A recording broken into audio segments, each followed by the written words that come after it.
Once you've done all of that and you've got the mag going in and positioning nicely, then the last thing we want to do is we'll need to cut the notch in the front of the mag. So I've done this one, and how I do it is with a white marker.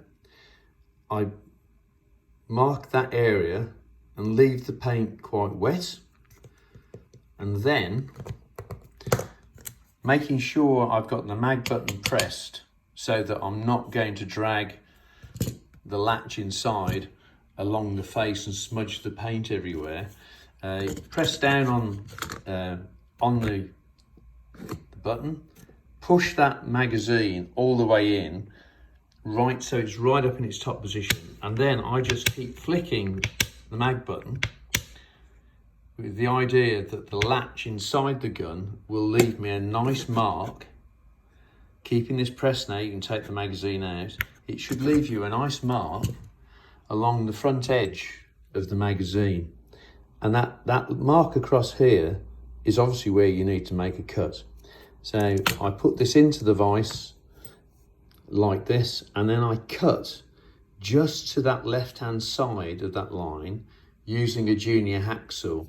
Now, don't go too deep, otherwise you'll go through into the mag. Just put a few cuts in, and then going this way, just make a little bit of an angle so that when the latch inside the gun goes in, it's got room to actually fit into this slot. Interestingly, on the newer mags, it's pretty big. You can see, but on the original magazines, this is one of the original K22 mags, it's quite a small notch. So these were the best mags. I've tried to sort of cut my notch about the same size as this, so you don't need to go too deep. And if you start to the left, then if you find that it won't actually latch in with a decent click up from the base of the mag, all you need to do is run your file.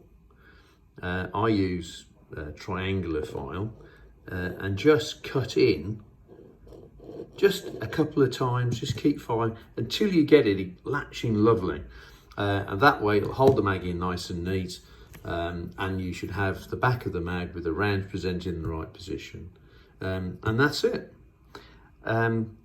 If you scrap your mags, I take no responsibility for it. Don't shoot your furniture at home. Make sure your gun's unloaded, and I highly recommend removing the firing pin when you do the test of, will the rounds feed into the gun. Please remove the firing pin from your slide before you do that. I've been using cadet mags since 2018 because we couldn't get decent mags. So I found these as being a solution, but I used to have to get springs wound, and I used to make mag bases out of Delrin. So now the KMR mag's available. It's really solved the problem for all of us K22 shooters. So good luck, and hope that goes well.